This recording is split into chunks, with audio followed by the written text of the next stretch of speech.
کہ انسان کی زندگی کا خاتمہ ممکن ہے، لیکن نعمات خداوندی کا نہ احساس ہو سکتا ہے، نہ شمار ہو سکتا ہے، نہ گنا جا سکتا ہے۔ شہادت ہے کہ وَإِن تَعُدُّوا نِعْمَتَ اللَّهِ لَا تُحْصُوهَا، اگر تم اللہ کی نعمتوں کو گننا چاہو، اللہ کی نعمتوں کو شمار کرنا چاہو تو لا تحصوها، تم شمار نہیں کر سکتے، نہیں گن سکتے۔ اور ساتھ یہ لطف کیا اس کریم اللہ نے کہ فرمایا لئن شکرتم لأزیدنکم، اگر میری نعمتوں کا شکریہ ادا کرو گے تو میں اللہ نعمتوں میں مزید اضافہ کر دوں گا۔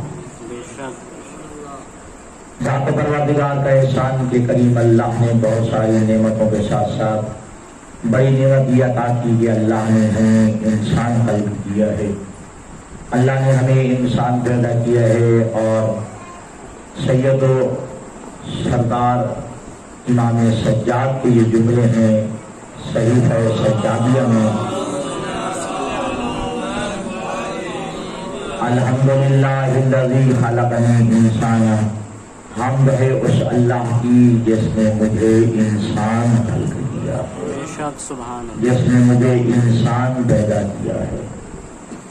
پھر احسان ہے اس کریم اللہ کا کہ اللہ نے ہمیں امت مصطفیٰ میں بھیجا ہے، امت محمدیہ کا ایک فرد بنا کے ہمیں بھیجا۔ اور جب ہم کائنات میں آئے اور جیسے ہی ہم نے آنکھیں کھولی تو ہمارے دائیں کان میں اذان اور بائیں کان میں اقامت کی آواز سنائی دی، اور پہلے ہی دن اشہد ان محمد رسول اللہ کی صدا ہمارے کانوں سے ٹکرائی۔ پہلی نعمت کہ اللہ نے ہمیں انسان خلق کیا، دوسری نعمت کہ اللہ نے ہمیں امت مصطفی میں بھیجا، امت محمدیہ میں بھیجا، اور تیسری بڑی نعمت کہ اللہ نے ہمیں ایسے گھر میں بھیجا جہاں ولایت اہل بیت کی چرچے تھے۔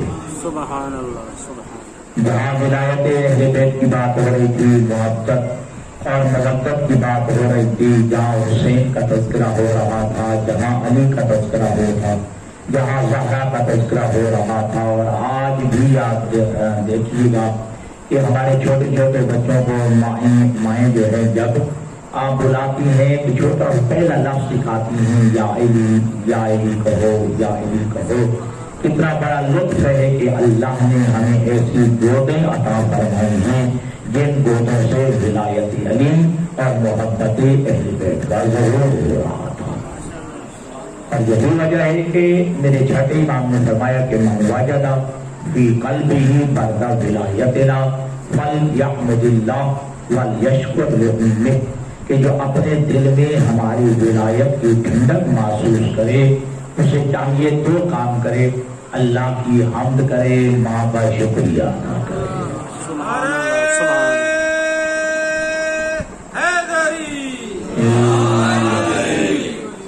کہ جو ہم اپنے دل میں ہماری ولایت کی ٹھنڈک محسوس کرے، اسے چاہیے کہ اللہ کی حمد کرے اور ماں کا شکریہ ادا کرے کہ یقیناً ذات پروردگار کا احسان ہے کہ اس کریم اللہ نے ہمیں پاک و پاکیزہ جو ہے گود میں بھیجا ہے، کہ جہاں طہارت، وہ طہارت جو آپ سمجھ رہے ہیں میں سمجھانا چاہتا ہوں، وہ طہارت نصیب ہوئی کہ اللہ نے جو ہے ہماری ماؤں کی گودوں کو اس خباثت و نجاست سے دور رکھا کہ اللہ نے ہمیں پاک و پاکیزہ ولادت عطا فرمائی۔ تو معصوم کے جملے ہیں، اور بلکہ ایک بزرگ عالم دین کے جملے ہیں، اور تائید معصوم کے جملوں سے ہوتی ہے کہ جو اللہ بغیر مانگے کے تمہیں ولایت علی دے سکتا ہے، ولایت اہل بیت دے سکتا ہے، جو اللہ مانگنے سے توبہ کیوں نہیں عطا کر سکتا؟ یہ توبہ مانگیں گے تو وہ بخشش کیوں نہیں عطا کر سکتا؟ تیرا کام ہے مانگنا اور عطا کرنا اس ذات پروردگار کا کام ہے۔ اور ابھی تک کئی دفعہ عرض کر چکا ہوں کہ اللہ نے آپ کو اسلام جیسی نعمت سے نوازا، اور اسلام کے دو حصے ہیں، ایک کا نام اصول دین ہے اور ایک کا نام فرو دین ہے۔ اصول دین یعنی دین کی جڑیں اور فرو دین یعنی دین کی شاخیں۔ اور آپ جانتے ہیں کہ درخت کی جڑیں ہمیشہ زمین کے اندر پوشیدہ ہوتی ہیں، زمین کے اندر چھپی ہوتی ہیں، اس لیے اصول دین کا عقیدہ بھی دل کے اندر چھپا ہوا ہوتا ہے۔ اصول دین کا عقیدہ بھی دل کے اندر پوشیدہ ہوتا ہے، اور چونکہ درخت کی شاخیں جو ہے وہ ظاہر ہوتی ہیں، اس طرح فرو دین جو ہے وہ بھی نظر آ جاتے ہیں کہ نماز پڑھ رہا ہے، یہ روزہ رکھا ہوا ہے، یہ زکوٰۃ ادا کر رہا ہے۔ تو لہذا اصول دین اور فرو دین یہ دونوں ملیں تو یہ مجموعہ بنتا ہے دین، ٹھیک ہے جی۔ یہ اسلام کا مجموعہ دو چیزیں ہیں، اصول دین اور فرو دین۔ اور کسی چیز کی پہچانوانے کے دو طریقے ہیں۔ اگر کسی چیز کی تعریف کرنی ہو، کسی چیز کو پہچاننا ہو، کسی چیز کا تعارف کروانا ہو اور کسی چیز کو کسی کے ذہن میں اتارنا ہو تو اس کے دو طریقے ہوتے ہیں۔ فرض کیجئے کہ اگر کسی کو نہیں پتا کہ مجلس کیا ہوتی ہے، اگر کسی کو نہیں پتا مجلس کیا ہوتی ہے، اب اس کے دو طریقے ہیں سمجھانے کے، یا تو مجلس کے اجزائے ترکیبیہ بیان کیے جائیں یا یہ کہ وہ مجسم چیز دکھا دی جائے۔ اب آپ کو آسان کر کے سمجھاؤ کہ مجلس کیا ہوتی ہے۔ پہلے تو اجزائے ترکیبیہ جو ہے بیان کیا جائے کہ دیکھیں ایک خطیب ہوتا ہے، وہ منبر پہ بیٹھا ہوتا ہے، وہ اصول دین، فرو دین، احکام شریعت، احکام اسلام، حلال و حرام، یہ واجبات، یہ سب کو جو ہے بیان کرتا ہے۔ آگے سامعین بیٹھے ہوتے ہیں، اسے کہتے ہیں مجلس، ٹھیک ہے جی۔ یعنی توحید سے لے کر تولا و تبرہ تک یہ سارے ملے تو اسے کہا جاتا ہے مجلس۔ ایک خطیب بیٹھا ہوتا ہے، سامعین ہوتے ہیں، جس میں سیرت آئمہ بیان ہوتی ہے، جس میں اقوال معصومین کو بیان کیا جاتا ہے، جس میں عقائد کو بیان کیا جاتا ہے، جس میں عمل کی بات کی جاتی ہے، حلال و حرام بیان کیا جاتا ہے، احکامات شریعت بیان کیے جاتے ہیں، اسے کہا جاتا ہے مجلس۔ لیکن اگر کسی کو یہ سمجھ نہ آئے، ایسے تو مجھے سمجھ نہیں آئی، تو اب دوسرا طریقہ یہ ہے کہ مجسم چیز دکھا دی جائے، اس کا ہاتھ پکڑیں، امام بارگاہ میں لے آئیں، اسے دکھا کے کہیں، اسے مجلس کہتے ہیں۔ بات تو سمجھ آ گئی جی۔ کسی چیز کے جو سمجھانے کے ہمیشہ دو ہی طریقے ہیں، یا یہ کہ اس چیز کے اجزائے ترکیبیہ بیان کیے جائیں، اس چیز کو پہچانوانے کے لیے، اس چیز کی معرفت کے لیے، اس چیز کو سمجھانے کے لیے، یا اس چیز کے اجزائے ترکیبیہ بیان کیے جائیں۔ اگر ایسے سمجھنا ہو تو سمجھنا ہے تو وہ چیز مجسم دکھا دی جائے کہ اسے فلاں چیز کہا جاتا ہے۔ تو لہذا اگر مجلس کی سمجھ نہ آئے تو دو طریقے ہیں، یا اجزائے ترکیبیہ بیان کیے جائیں یا پھر یہ کہ اسے مجسم مجلس دکھا دی جائے۔ اور اگر کسی کو دین کی تعریف نہ آتی ہو، دین سمجھانا مقصود ہو، تو اسے اسی طرح سمجھایا جائے گا کہ دین کے دو حصے ہوتے ہیں، ایک کا نام اصول دین ہے، ایک کا نام فرو دین ہے، ٹھیک ہے۔ توحید ہے، عدل ہے، نبوت ہے، امامت ہے، قیامت ہے، نماز و روزہ و حج و زکوٰۃ، تولا و تبرہ، حلال و حرام، احکام شریعت، یہ والدین کے احترام، اولاد کے حقوق، یہ معاشرہ، یہ سب کو جو ہے یہ ملے، یعنی توحید سے لے کر جو ہے احکام اسلام، حلال و حرام تک یہ سب ملے تو بنتا ہے دین، ٹھیک ہے جی، یہ بنتا ہے دین۔ لیکن اگر کسی کو یہ سمجھنا ہے تو اب دوسرا طریقہ کیا ہے کہ مجسم پر دین دکھا دیا جائے۔ اگر ایسے تعریف سمجھنا ہے کہ پہلے تو اس کے حصے بنائے جائیں، اسلام کے دو حصے ہوتے ہیں، ایک کا نام اصول دین ہے اور ایک کا نام فرو دین ہے، یہ سارے ملے تو بنتا ہے، ٹھیک ہے جی، دین۔ لیکن اگر کسی کو سمجھنا ہے تو پھر مجسم دین دکھا دیا جائے، تو پھر شریعت مقدسہ نے جو ہے یہ طریقہ بھی آزمایا، اگر دین ایسے سمجھنا ہے تو پھر آؤ دیکھو دین آپ کو گزرے۔ سبحان اللہ، سبحان اللہ۔ محمد والے محمد بلندر سلامات۔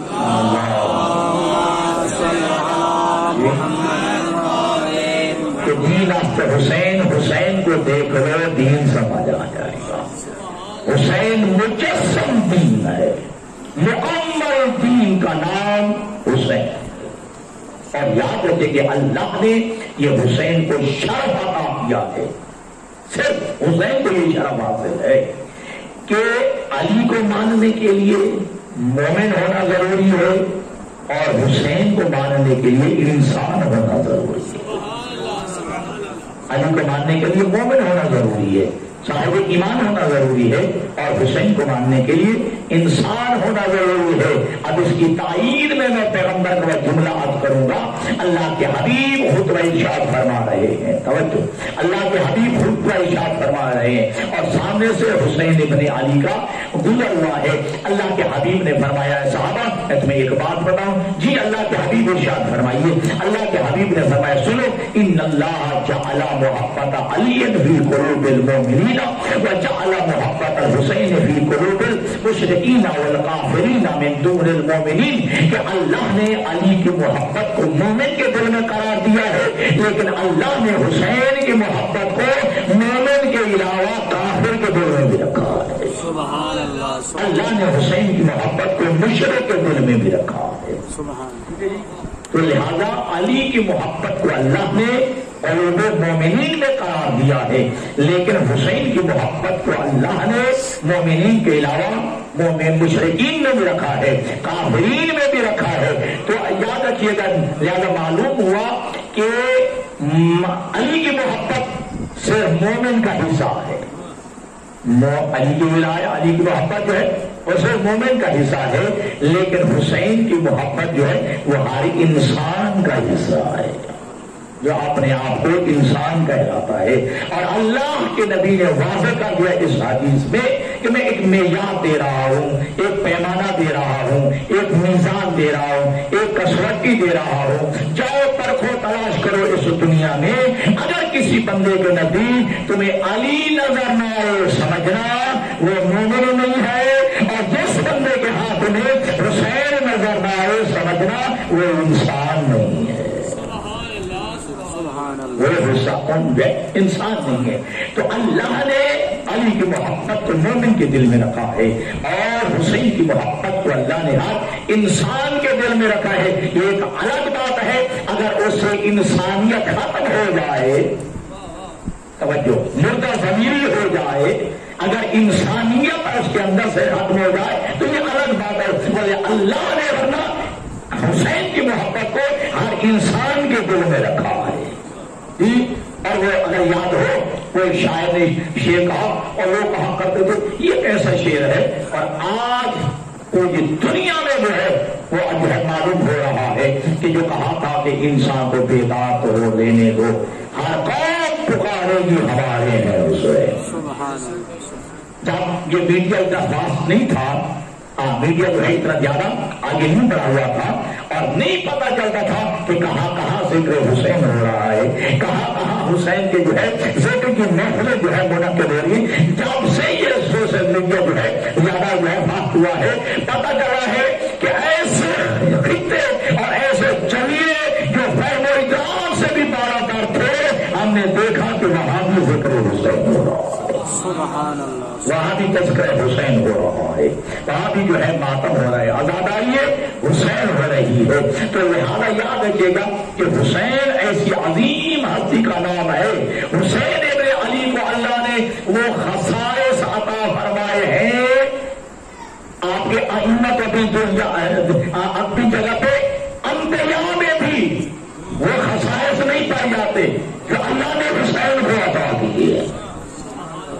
پوری ایک کتاب ہے آغا جعفر ششتری رحمت اللہ علیہ کی خصائص حسینیہ، ایسے حسین ابن علی کے خصائص کو بیان کیا گیا ہے کہ جو انبیاء کو اپنی جگہ پہ آپ کے ائمہ کو بھی اللہ نے وہ خصائص عطا نہیں فرمائے۔ اور کیا کہنا جو ہے، باپ ہے تو علی جیسا ہے، نانا ہے تو پیغمبر اسلام جیسا ہے، ماں ہے تو زہرا جیسی ہے، بھائی ہے تو حسن جیسا ہے، بیٹا ہے تو سید الساجدین ہے، بیٹا ہے تو سید الساجدین ہے۔ اور کیا اللہ نے مقام عطا کیا ہے باپ کو بھی اور بیٹے کو بھی۔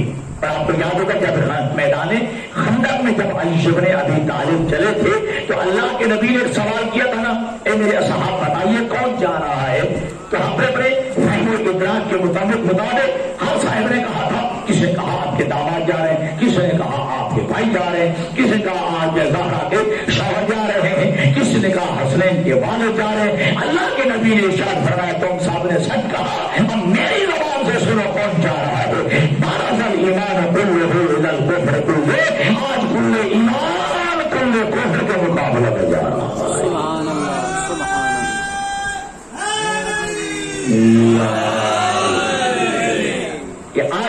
ایمان کل کفر کے مقابلے میں جا رہا ہے، تو کیا شرف اللہ نے حسین کو عطا کیا کہ اللہ نے حسین کے والد کو کل ایمان قرار دیا ہے، کل ایمان قرار دیا ہے۔ کیا لفظ کل میں 100 بٹا 100 آتا ہے؟ بات سمجھے گا، 100 بٹا 100 آتا ہے۔ علی کل ایمان ہے، اور آپ کو یاد ہوگا وہ بھائی شاید یہاں بھی لکھی ہو تو آپ دیکھیے گا علی کے لیے لفظ کل ایمان ہے بھائی رجب، ٹھیک؟ جب کہ آپ نے تاریخ اسلام کو دیکھا اور آپ کی نظر پڑے گی خواجہ اجمیر پہ، معین الدین چشتی نے کیا کہا؟ شاہ افت حسین، بادشاہ افت حسین، دین افت حسین، یہ شاہ افت حسین، بادشاہ افت حسین، دین افت حسین۔ یہ علی کل ایمان ہے، حسین کل دین ہے۔ تھکے تو نہیں دوستو کہ علی کل ایمان ہے اور حسین کل دین ہے۔ تو مجھے کہنے کی جرأت اور جسارت میں کرنا چاہتا ہوں کہ اگر کوئی علی کا منکر ہو جائے تو وہ بے ایمان ہوتا ہے، اور جو حسین کا منکر ہو جائے وہ بے دین ہوتا ہے۔ سبحان اللہ۔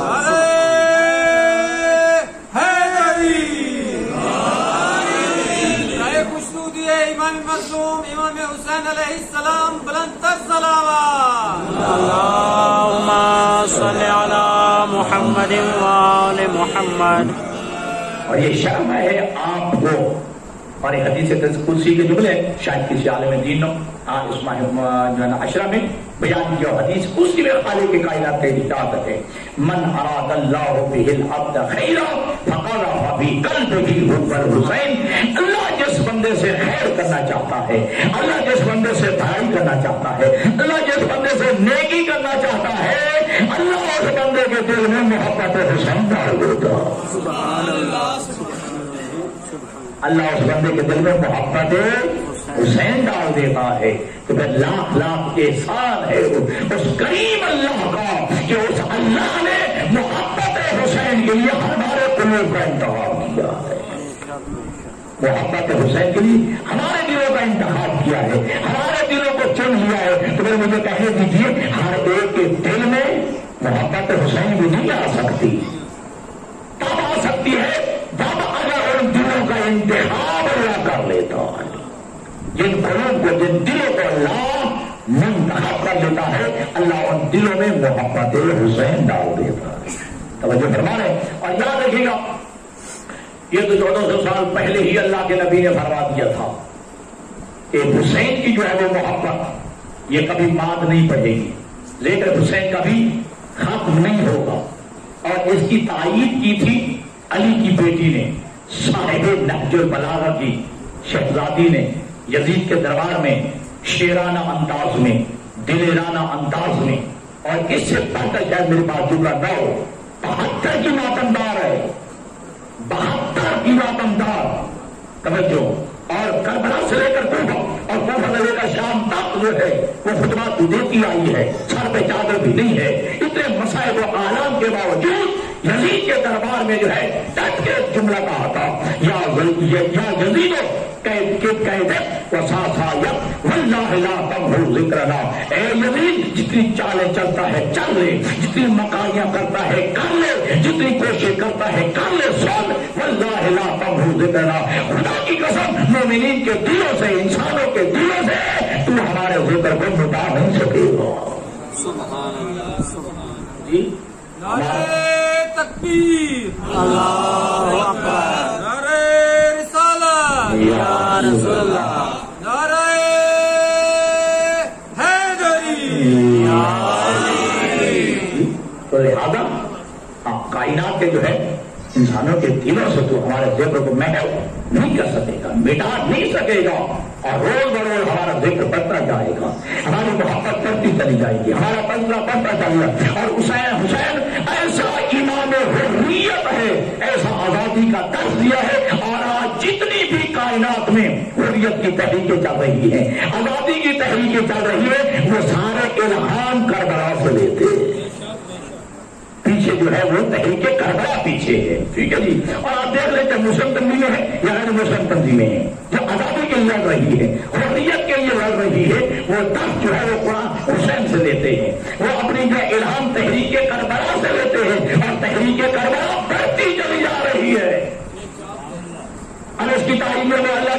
جملہ کروں، اللہ کے حبیب نے فرمایا اِنَّ لِقَتْلِ الْحُسَيْنِ حَرَارَةٌ فِي قُلُوبِ الْمُؤْمِنِينَ لَا تَبْرِدُوا أَبَدًا، شہادت حسین کی وجہ سے، قتل حسین کی وجہ سے قلوب مومنین میں ایک ایسی حرارت، ایک ایسا عشق پیدا ہو جائے گا، وہ حرارت کبھی ٹھنڈی نہیں ہو سکے گی، اور وہ حرارت ہے جو بڑھتی چلی جاتی ہے، اور کبھی جو ہے اور یاد ہوا ایسے 50 سال پہلے بھی شاید آپ نے دیکھا ہو، جو آپ سمیت اس وقت جو ہے اداداری کا سلسلہ محدود ترین تھا، ٹھیک، اب دنیا میں جو ہے اداداری کا سلسلہ بڑھ گیا ہے، یہ ذکر حسین بڑھ رہا ہے، یہ یاد رکھیے اب تو وہ شامل ہو رہے ہیں، ہاں شاید ہمارے سے بھی اوپر کر دے، اب وہ منقبات حسین بیان کر رہے ہیں، سلام حسین بیان کر رہے ہیں، محفل حسین کی یا ذکر حسین کی محفل بیان کر رہے ہیں، ٹھیک ہے جی، اور بڑھ چڑھ کے حسینیت کا دفاع کر رہے ہیں، ہاں بڑھ چڑھ کے حسینیت کا دفاع کر رہے ہیں، اور اللہ کے نبی نے فرمایا تھا لما عرج بی الی السماء رأیت مکتوبا علی یمین العرش ان الحسین مصباح الہدی وسفینۃ النجاۃ، اللہ کے حبیب نے فرمایا جب میں یہ شب معراج کے لیے گیا، میں نے عرش کے دائیں جانب یہ جملہ لکھا ہوا دیکھا ان الحسین مصباح الہدی وسفینۃ النجاۃ، حسین چراغ ہدایت ہے اور حسین کشتی نجات ہے۔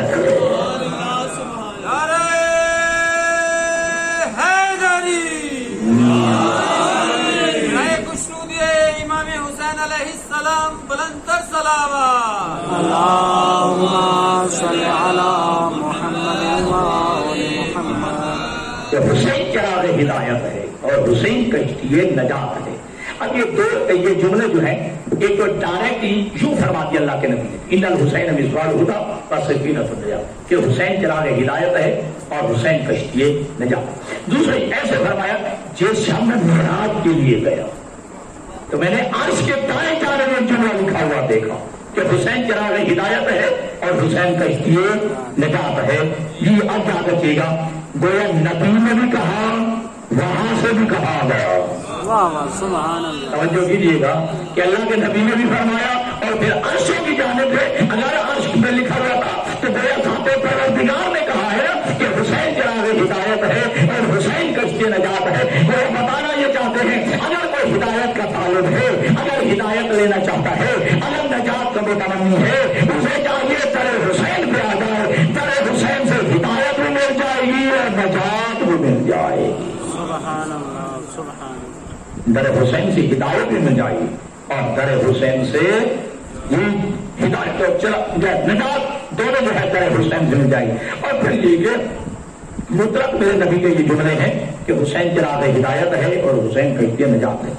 اس پورے جملے میں کوئی مقید جملہ نہیں ہے، مشروط جملہ نہیں ہے، یہ کہہ کے آگے کا الا، توجہ ہے جی، لفظ الا نہیں آیا کہ حسین چراغ ہدایت ہے حسین کشتی نجات ہے، لیکن الا کہہ دیجیے کہ فلاں کے لیے نہیں ہے، مگر فلاں کے لیے نہیں ہے، بلکہ یہاں نہ زمانے کی قید ہے، نہ نسل کی قید ہے، نہ قوم کی قید ہے، نہ ملت کی قید ہے۔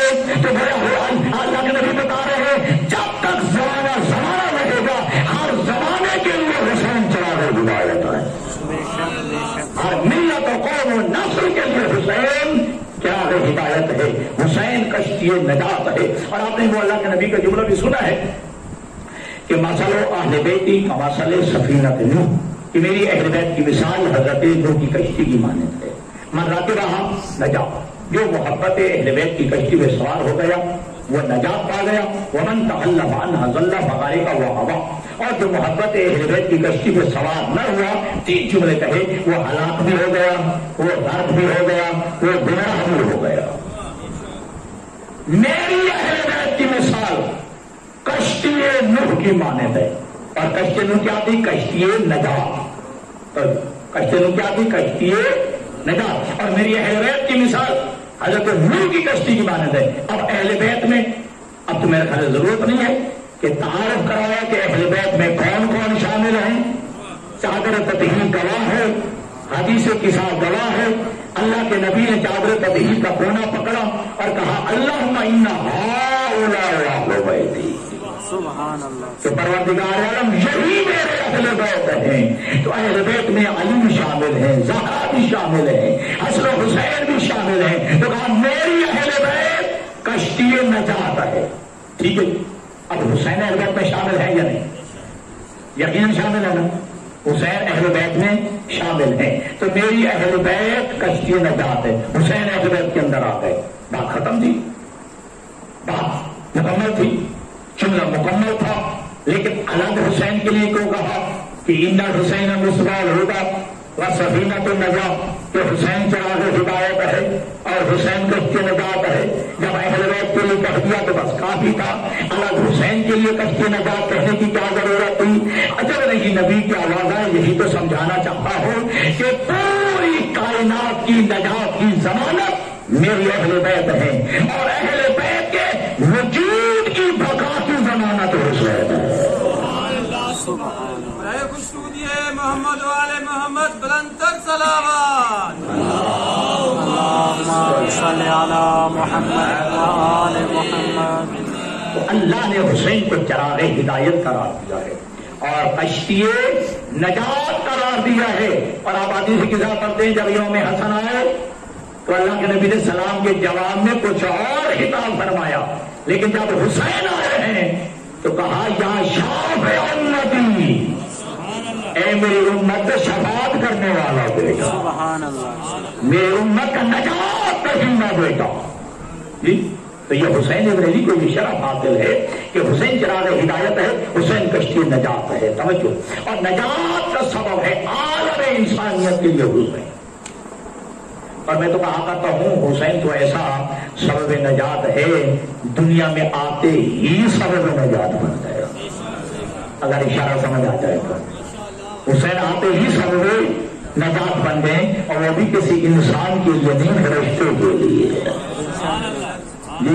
فرشتے کے لیے آپ اسے فطرت نام دیں یا تردائل نام دیں, دونوں نام دیں, تاریخ میں موجود ہیں. جب حسین آغوش پیغمبر میں آئے ہیں, حسین جب آغوش رسول میں آئے ہیں تو خالق کائنات کی آواز آتی ہے, جبرائیل 70,000 ملائکہ کو لے کے میرے حبیب کی بارگاہ میں جاؤ اور حسین کی مبارکبادی پیش کرو. سبحان اللہ, سبحان جی آمد حسین کی مبارکبادی پیش کرو. ٹھیک ہے, اب 70,000 ملائکہ کو لے کے جبرائیل زمین کی جانب رواں دوا ہے. وہ جزیرے سے گزر ہوا, آپ سنتے رہتے میں یہاں رکنا نہیں چاہتا, نہیں کہاں جانے کا ارادہ ہے. آج انتہائی خوشی کا عالم ہے, خیریت تو ہے. جبرائیل نے کہا نہیں تجھے معلوم, اللہ نے اپنے حبیب کو ایک نواسا عطا کیا ہے. اللہ نے اپنے حبیب کو نواسا عطا کیا ہے, میں مبارکبادی دینے کے لیے جا رہا ہوں. فوراً کہا کہ میں میری ساتھ لے جاؤ. تمام مورخین نے متفق میں لکھا ہے, حالانکہ جبرائیل پہلے بھی آتا تھا زمین پہ, کبھی بھوتوں سے نہیں کہا مجھے ساتھ لے جا. جب پتہ چلا حسین آ گیا ہے, واہ واہ, سبحان اللہ. یہ کائنات میں حسین آ گیا ہے تو فوراً کہا کہ مجھے بھی ساتھ لے جا. گویا فطوس کو بھی یقین تھا کہ میری بھی نجات ہو سکتی ہے تو در حسین سے ہو سکتی ہے, میری بھی نجات ہو سکتی ہے حسین کے وسیلے سے ہو سکتی ہے. لے کے آیا جبرائیل اللہ کے حبیب کی بارگاہ میں. علامہ سید ذیشان نظر جوادی جو علامہ علی نقی نقن کے بعد پاک و ہند کے محقق ترین عالم دین ہیں, انہوں نے لکھا ہے کہ جبرائیل نے فطرت فرشتے کو لے کے آئے, عرض کی اللہ کے حبیب یہ محبوب علیہ فرشتہ ہے, یہ محبوب علیہ فرشتہ ہے.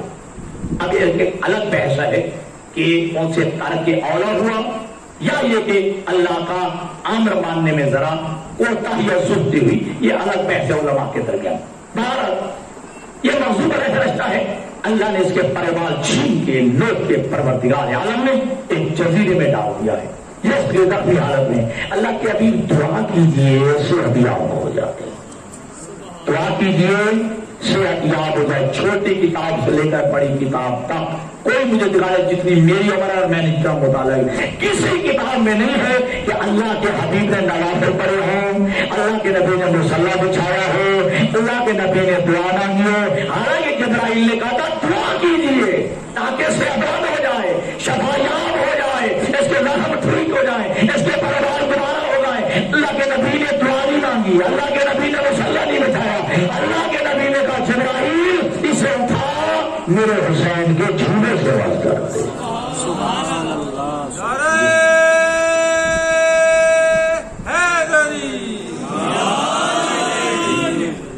کہ اسے اٹھا اور میرے حسین کے جوڑے سے مس کر دے. مس کیا جبرائیل نے، فوراً سے ابیاب ہو گیا، فوراً جو ہے وہ پرواز دوبارہ ہوگا ہے. اور ایک فاطریت جملہ تھا، سعادت الدارین، صاحب سعادت الدارین نے بھی قبلہ یہ جملہ لکھا ہے کہ فرمایا جب پرواز دوبارہ ہوگا تو جملہ کہا میں من مثلی، مجھ جیسا کون ہو سکتا ہے، انا عتیق الحسین. یہ میں حسین کا غلام کر آزاد کرتا ہوں، یعنی حسین کے دروازے سے مجھے صحت ملی ہے، حسین کے دروازے سے مجھے شفا ملی ہے، یعنی من مثلی مجھ جیسا کون ہو سکتا ہے. تو کیا کہا، حسین کے مہد جھولے سے مت کرو.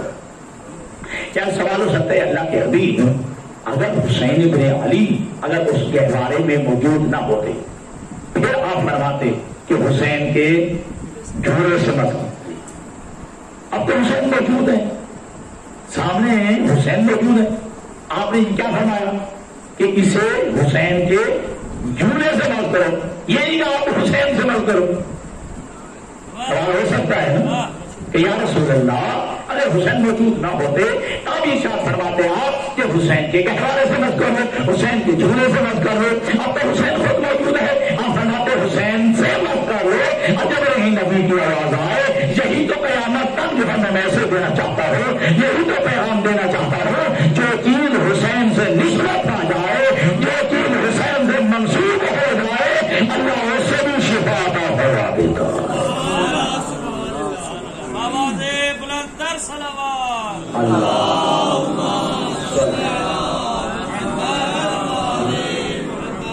یہ چیز حسین سے منسوب ہو جائے، نسبت آ جائے، اللہ اس سے بھی شفا عطا فرما دیتا ہے. اور یاد رکھیے گا یہ نسبت جھولا اور ہے، حسین اور جھولا لکڑی کا تھا نا، لیکن نسبت تھی حسین سے، یہ حسین کا جھولا ہے. ٹھیک ہے جی. اور اللہ نے جو ہے اس رشتے کو صحت یاب کر دیا، شفا یاب کر دیا، زخم ٹھیک ہو گئے، پرواز دوبارہ ہو گئے. اس جھولے کے ساتھ مت کر رہے تھے جس کی نسبت حسین سے تھی. اب نسبت کی ہوتی ہے دو قسمیں، نسبت عارضی اور نسبت دائمی. فرق کیجیے، پر میں کہتا ہوں یہ میری آبا ہے. ٹھیک ہے جی. کیا لفظ عرب ہے اردو میں، وہ عربی میں تو کچھ اور کلیہ قاعدہ ہے، اردو میں کیا کلیہ قاعدہ ہے نسبت کا، کام کی کو. اگر یہ جملوں کے درمیان آ جائے تو اس کو نسبت کہا جاتا ہے. ٹھیک ہے جی. تو اب اس کا آ جائے گا نسیم جوادی کی ابا، لفظ کی آ گئے، جہاں کام کی کو آ جائے وہ نسبت کا فائدہ دیتا ہے. تو یہ میری ابا. ٹھیک ہے جی. لیکن اس ابا کو مجھ سے نسبت ہے، لیکن نسبت عارضی ہے. آج میرے پاس ہے، کل ممکن ہے میں اتار کے پھینک دوں یا کسی کو دے دوں تو نسبت ختم. یہ نسبت عارضی ہے. اور ایک ہوتی ہے نسبت دائمی، جس طرح کہ میرے اندر میری رگوں میں خون چل رہا ہے، جب سے میں ہوں تب سے یہ میرے ساتھ ہے. اس خون کو میرے سے نسبت دائمی ہے. توجہ کیجیے گا. تو ایک نسبت عارضی ہے اور ایک نسبت دائمی ہے. جو حسین کا جھولا تھا، جو حسین کا پنگوڑا تھا، اس کو حسین سے نسبت تھی لیکن نسبت عارضی تھی. لیکن جس کو حسین سے نسبت عارضی تھی، اللہ نے جو ہے اس کو سبب شفا بنا دیا ہے. اور وہ خون حسین جو حسین کی رگوں میں چل رہا تھا، کربلا کی زمین پہ گر گیا ہے اور کربلا کی خاک کا جل بن گیا. اللہ نے اس خاک کو بھی خاک شفا بنا دیا. تو اللہ نے اس خاک کو بھی محمد والے محمد بلندر صلوات. اللهم صل على محمد. حسین کا خون گر گیا خاک کربلا پہ اور خاک کربلا کا جز بن گیا. اللہ نے اس خاک کو خاک شفا بنا دیا. یہ تمہارے مکتب کا متفق ترین فیصلہ ہے، مکتب صادق اہل امت کا، کہ مٹی کھانا حرام ہے. مٹی کھانا حرام ہے. کیا شرف ہے حسین کو کہ حسین کی مٹی کو شفا کے لیے کھانا جائز ہے. حسین کی مٹی کو جو ہے شفا کے لیے کھانا جائز، ورنہ مٹی کھانا حرام ہے، حرام قرار دیا گیا ہے. لیکن حسین کو یہ شرف حاصل ہے. حسین کی کارن جو ہے تربت کی میں حسین کی قبر کی تربت کو جو ہے حسین کی قبر کی مٹی کو بن جائے شفا کے لیے کھانا چاہے بلکہ کہ معصوم نے فرمایا جس بیماری کی کوئی دوا نہ ہو کھا کے کربلا اس کی وہی شفا ہے. ممکن ہے کہ ہو سکتا ہے کہ بندہ یہ کہہ دے کہ یار یہ جھولا تو لکڑی کا تھا، ٹھیک ہے جی، وہ سبب شفا کیسے بن سکتا ہے؟ تو قرآن مجید میں ایک دلیل موجود ہے، یاد کر کے آگے بڑھتا ہوں. حضرت یعقوب علیہ السلام کی بینائی رو رو کے فراق یوسف میں ختم ہو گئی. پڑھتے رہتے نا، سنتے رہتے نا کہ حضرت یعقوب علیہ السلام کی بینائی فراق یوسف میں ختم ہو گئی. ٹھیک ہے جی، حضرت یعقوب علیہ السلام کی آنکھیں سفید ہو گئی. ٹھیک ہے جی، جناب یوسف علیہ السلام نے اپنا کوتا بھیجا. سمجھ آتا کہ نہیں؟ ٹھیک ہے، آپ اشرم مرام کے پتے ہوئے کوتا بھیجا، اپنا قمیص بھیجا. اب میں ایک سوال کرتا ہوں، یوسف اور ہے، جناب یوسف کا کرتا اور ہے، خود نبی نہیں آیا، خود جناب یوسف نہیں آئے، بلکہ اپنا کرتا بھیجا ہے، اپنا قمیص بھیجا ہے، اور اس قمیص کو جناب یوسف سے نسبت بھی، اور جا کے کہا کہ جاؤ میرے بابا کی آنکھوں پہ لگا دو جی، یہاں پہ بصیرہ، بینائی واپس آ جائے گی،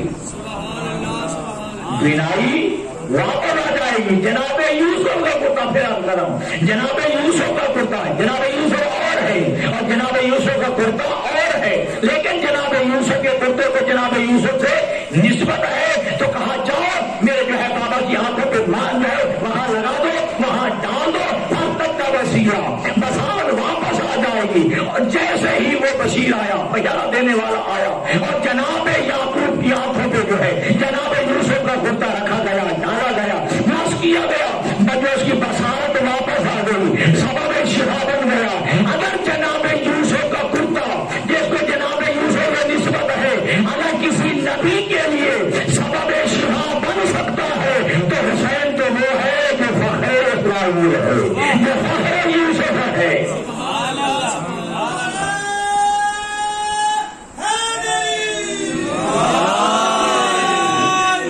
حسین تو وہ ہے جو فخر یوسف ہے.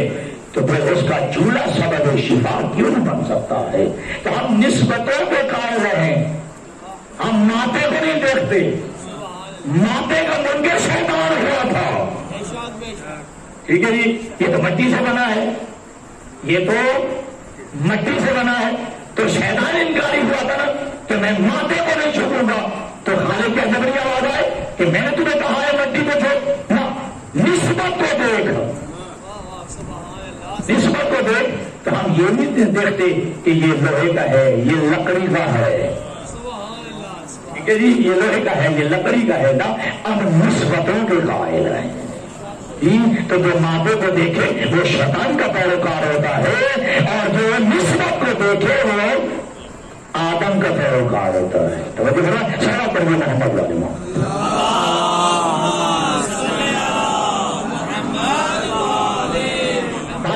طویل تر ہوتی گئی ہے.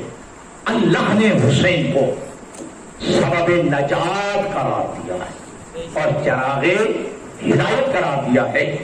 اور دو چار میں چلو اگر کہیں میں مزید پڑھ لوں جی، اگر اجازت تو ذرا سوال پڑے محمد والے.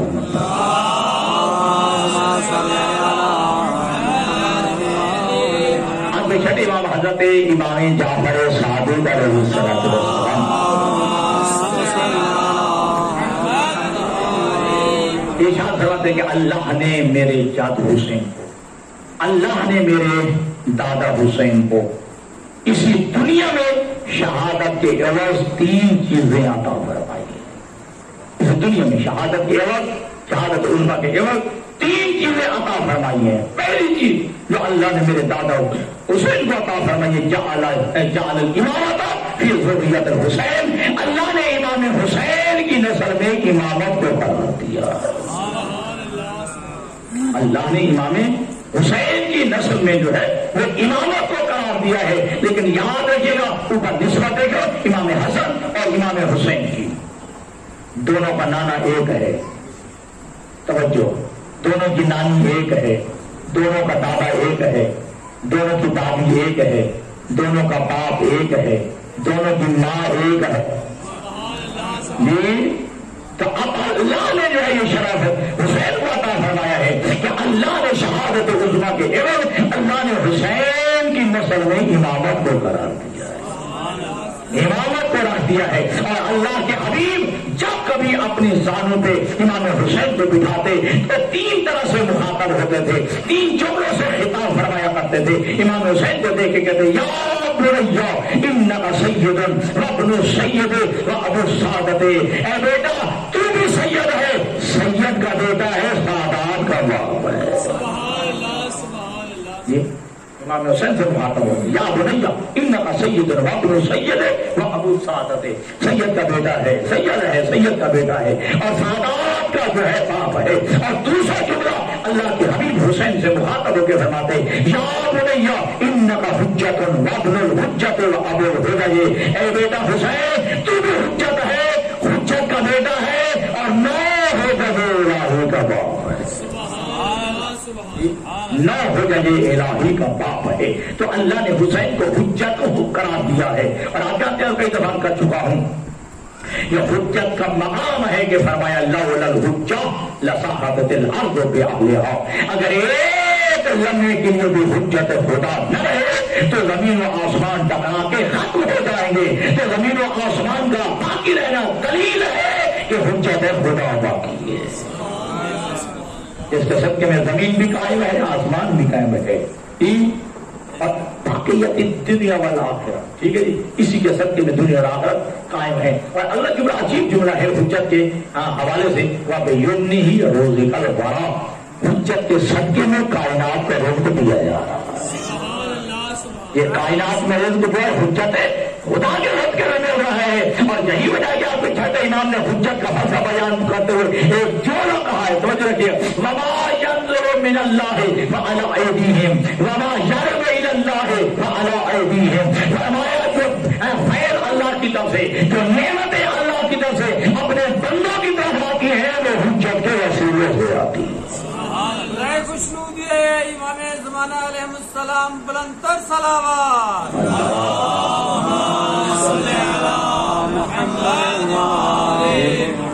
جتنا بھی فیض اپنے بندگان کی طرف آتا ہے اللہ کی طرف سے وہ حجت کے وسیلے سے آتا ہے، توجہ، حجت کے ذریعے سے آتا ہے۔ اور پھر فرمایا وَمَا يَرْجُ إِلَى اللَّهِ وَعَلَىٰ أَيْدِيهِمْ، اور جتنی بھی تمہاری عبادات ہیں، جتنی بھی تمہاری نمازیں ہیں، جتنی بھی تمہاری دعائیں ہیں، پہلے حجت کی بارگاہ میں جاتی ہے پھر اللہ کی بارگاہ میں جاتی ہے۔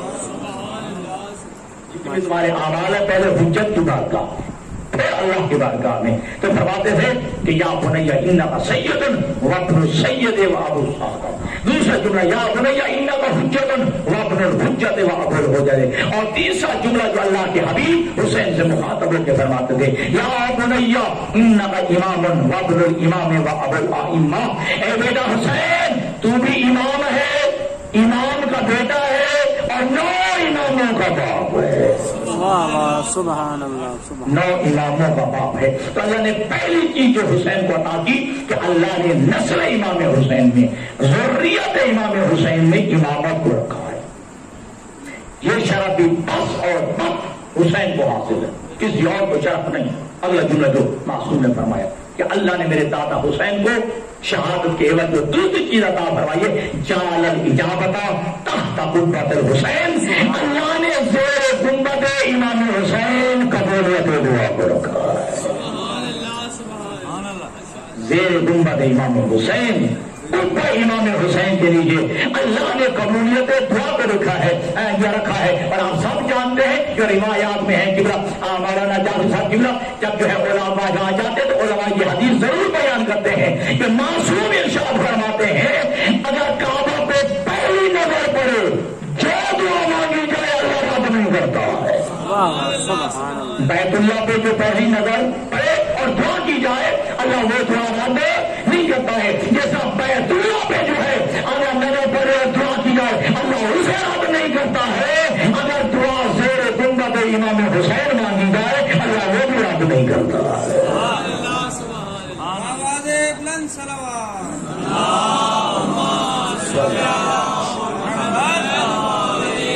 جی اب جلدی میں سن لیجیے گا. پہلی اللہ نے ذریت امام حسین میں امامت کو رکھا ہے، اور دوسرا اللہ نے زیر گنبد امام حسین قبولیت دعا کو رکھا ہے، اور تیسرا فرمایا جعل الشفاء فی تربت الحسین، اللہ نے حسین کو یہ شرف عطا کیا ہے، اللہ نے امام حسین کی قبر کی مٹی میں شفا رکھی ہے. اللہ نے امام حسین کی قبر کی مٹی میں شفا رکھی ہے، اور پورا ایک باب مفاتیح الجنان میں موجود ہے، پڑھ لیں کہ شفا کے نظریے سے اگر قبر امام حسین کی مٹی اٹھائی جائے اس کے آداب کیا ہیں، ان کی دعائیں کیا ہیں، کن آداب کے ساتھ وہ مٹی اٹھائی جائے تاکہ وہ شفا کا اثر برقرار رہے.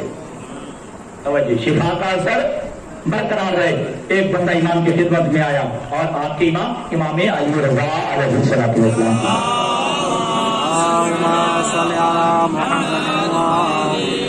عرض ہے کہ مولا فرمان ہے کہ امام حسین کی قبر کی مٹی میں اللہ نے شفا رکھی ہے.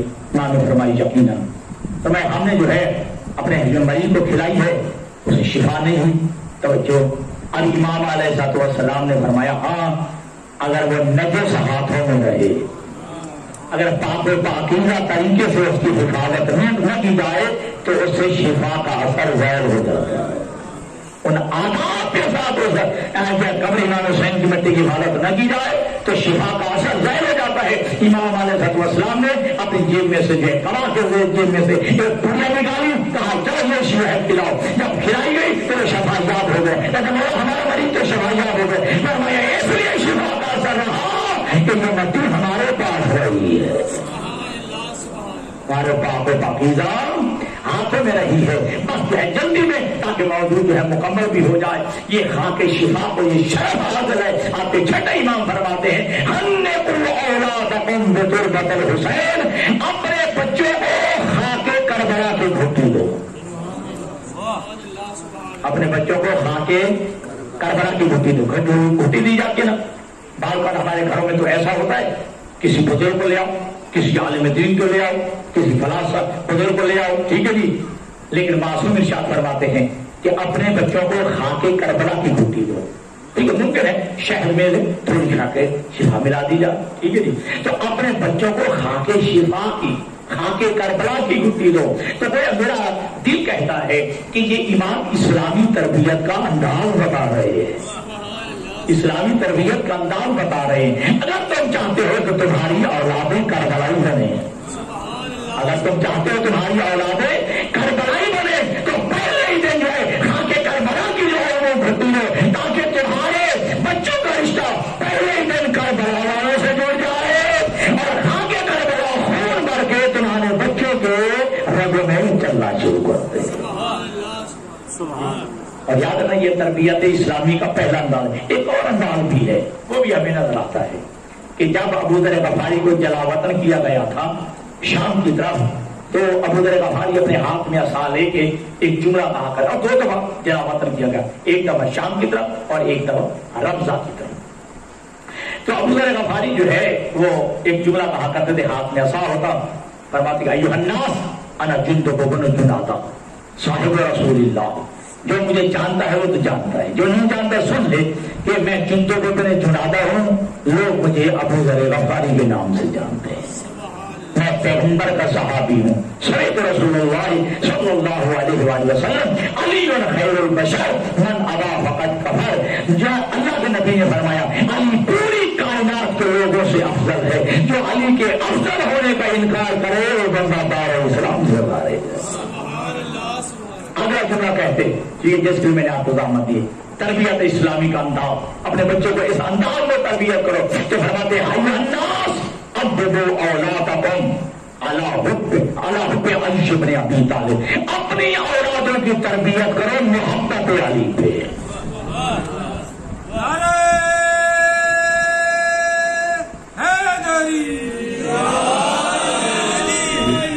ابدوا اولادکم علی حب علی بن ابی طالب، اپنی اولادوں کی تربیت کرو محبت علی پہ. یعنی گویا اپنے بچوں کے سامنے محبت علی کو پیش کرو، اقدار علی سکھاؤ، آداب علی سکھاؤ، سیرت علی سکھاؤ، کردار علی سکھاؤ. اس انداز میں جو ہے اپنے بچوں کو دلوں میں علی کی ولایت راسخ کر دو کہ سولی پہ چڑھنا چاہے یا چڑھنا پڑ جائے تو سولی پہ چڑھ جائے لیکن ولایت علی کو چھوڑنے نہ پائے. اس انداز میں جو اپنے بچوں کی جو ہے تربیت کرو. تو عزیزان گرامی کل ہم یہ جو خاک کربلا پہ جو ہے سجدہ کرتے ہیں اور یہ بھی ہمارے اوپر ایک اعتراض ہوتا ہے کہ جناب یہ شیعہ کربلا کی مٹی کو سجدہ کرتے ہیں, کربلا کی مٹی کو سجدہ کرتے ہیں. اگر آپ تھکے نہیں ہو تو پھر جملہ میں بدل کے کہہ دوں, ہم کربلا کی مٹی کو سجدہ نہیں کرتے, کربلا کی مٹی پر سجدہ کرتے.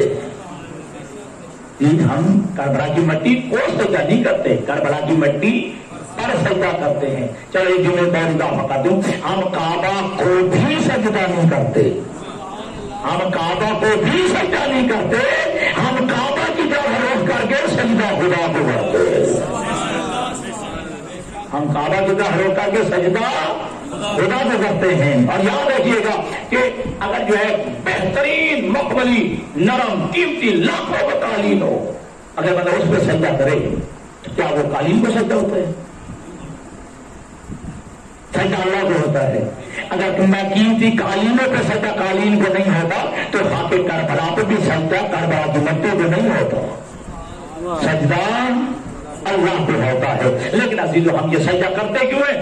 میرے چھٹے امام نے ارشاد فرمایا السجود علی تربۃ الحسین یتم الصلاۃ ان کانت ناقضۃ. میرے چھٹے امام فرماتے ہیں خاک کربلا پہ سجدہ کرنا یہ ناقص نماز کو کامل بنا دیتا ہے. کربلا پہ سجدہ کرنا یہ ناقص نماز کو کامل بنا دیتا ہے. اور ہماری کتنی نمازیں ناقص ہوتی ہیں وہ آپ کو پتہ ہی ہے, مجھے بھی پتہ ہے کہ کتنے غصبے کتنے خیالات, پتہ نہیں ہم نے غصبی کا وہ پانی لے کے وہ کیا. ہماری نمازیں ناقص ہوتی ہیں, نمازوں میں خیالات آ جاتے ہیں. ہم تو اپنی ناقص نمازوں کو کامل بنانے کے لیے خاک کربلا کا جو ہے سہارا جوڑتے ہیں. اور جہاں تک میں نے پڑھا ہے کہ دو چیزیں ہیں جو ناقص نماز کو کامل بنا دیتی ہیں, جو معصوم کے جو ہے.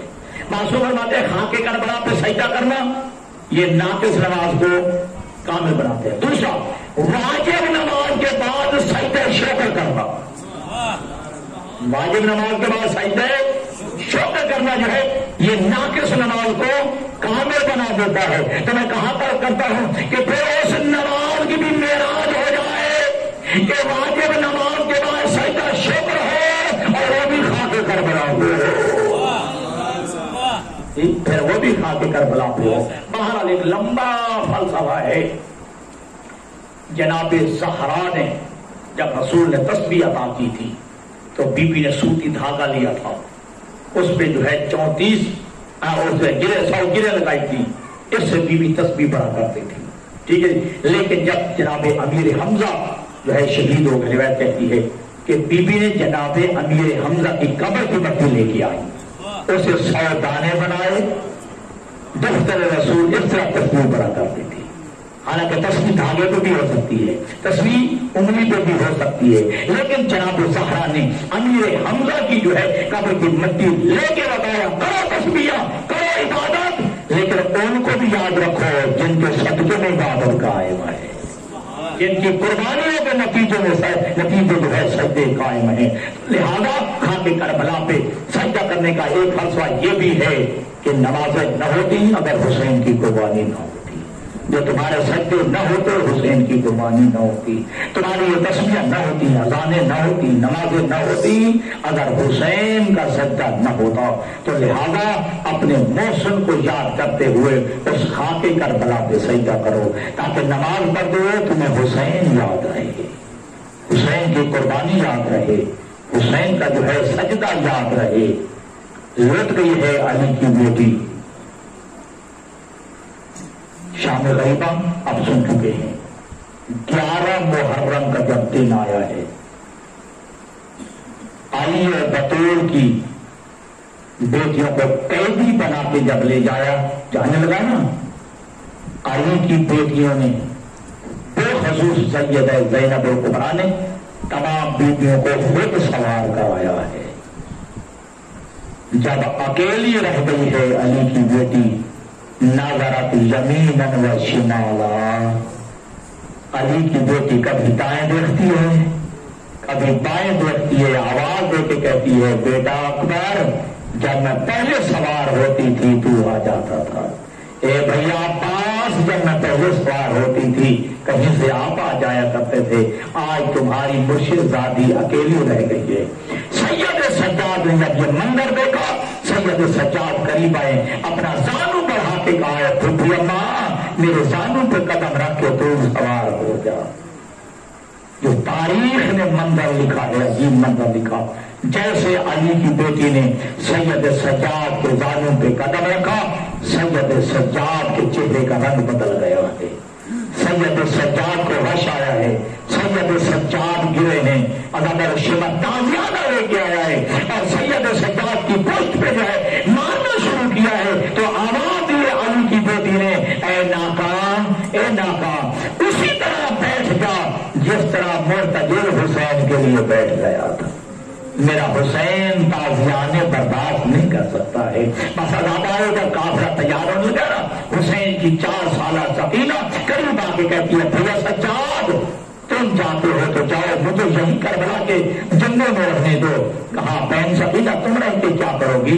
کہا میں نے سنا ہے کہ نانا کا پیغمبر خدا کا ایک صحابی تھا ابو ذر غفاری جو رمضہ میں مر گیا تھا, اس کی ایک بیٹی تھی جو ربضہ کے جنگل کے بعد آ کے قریب تھی اور کافر والے سے کہا تھا کافر والے رسول کا صحابی مر گیا ہے اور مل کے غسل و کفن کا انتظام کر دیں. انہوں نے غسل و کفن کا انتظام کر دیا تھا. اے بھیا تمہارے جانے کے بعد بھی میں کربلا کے جنگل کے باہر کھڑی ہو جاؤں گی, جو کافر گزرے گا میں آواز دے کے کہوں گی نواسہ رسول کی لاش رہی ہے اور مل کے حوصلہ کفن دے دیں. بس رہنے والوں آزاداروں, علی کی بیٹی آج 12 محرم جو کل کا دن گزرا ہے, علی کی بیٹی 56 میل کا سفر کر کے کوفہ کے بغیر مسجد حنانہ کے قریب پہنچی ہے.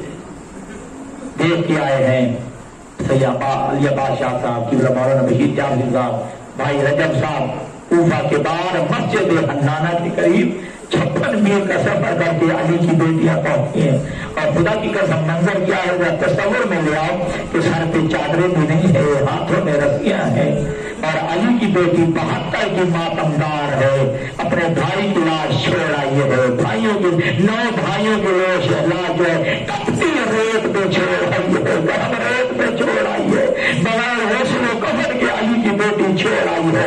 ادارے رب اکبر کی قسم جو مقتل کی روایت ہے, علی کی بیٹیوں کو کوفہ شہر میں رات کے اندھیرے میں نہیں دن کے اجالے میں لے آئے, دن کی روشنی میں لے آئے تھے.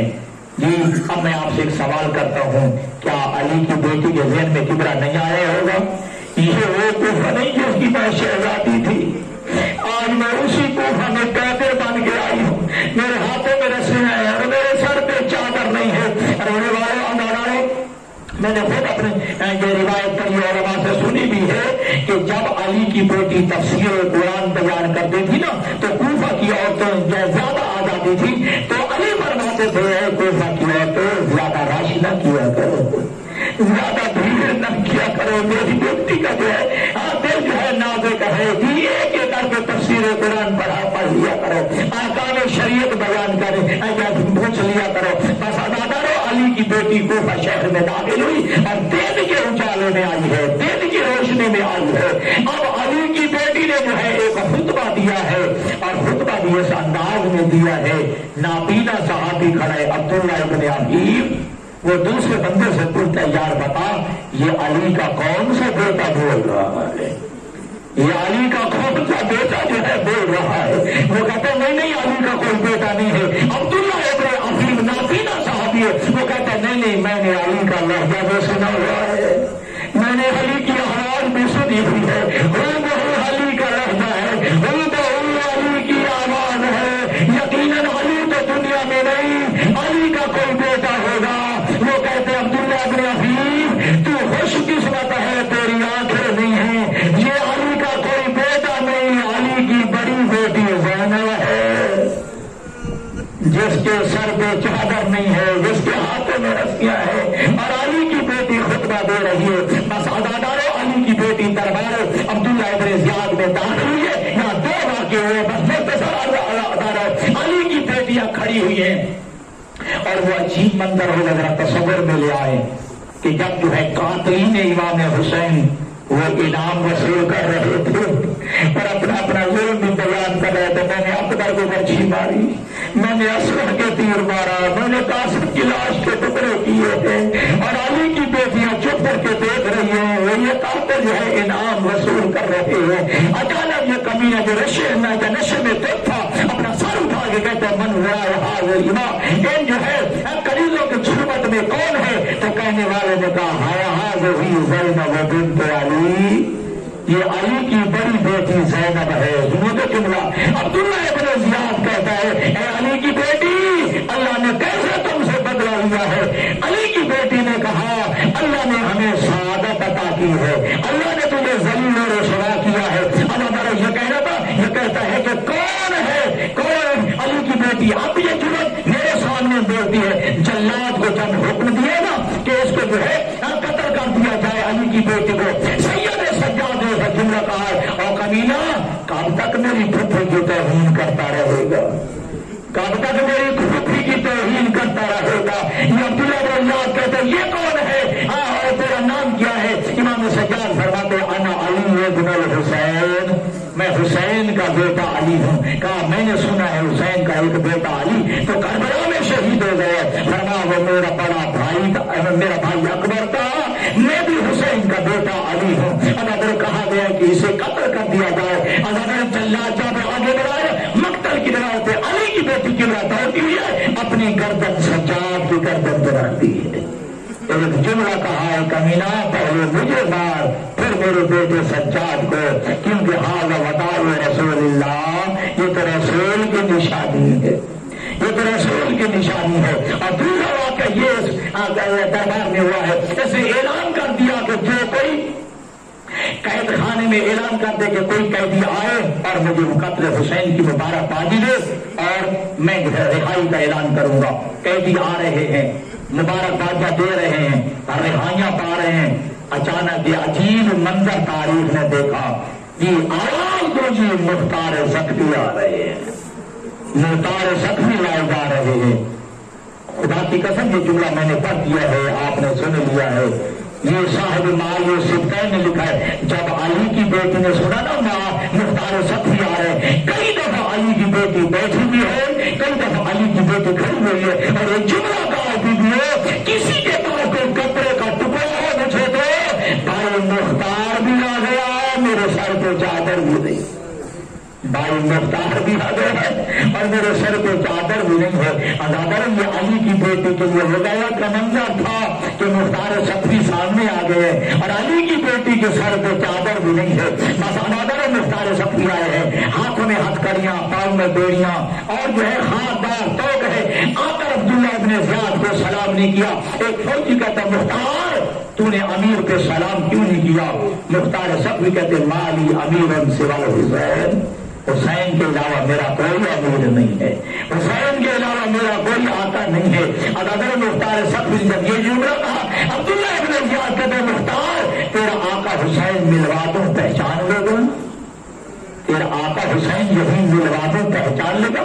مختار زخمی نے محترم اے ادادار کرسی پہ دیکھنا شروع کیا ہے، جب حسین نظر دیا نا ایک جملہ کہا کمینہ کہاں تیرا نجس دربار، کہاں زہرا کا بیٹا، یہ قیدیوں سے مذاق کرتا ہے۔ یہ کہنا تو عبداللہ بن زیاد کہتا ہے میرے تخت کی نچلی سیڑھی پہ جو تخت پڑا ہے ذرا اس سے ذرا رومال ہٹا۔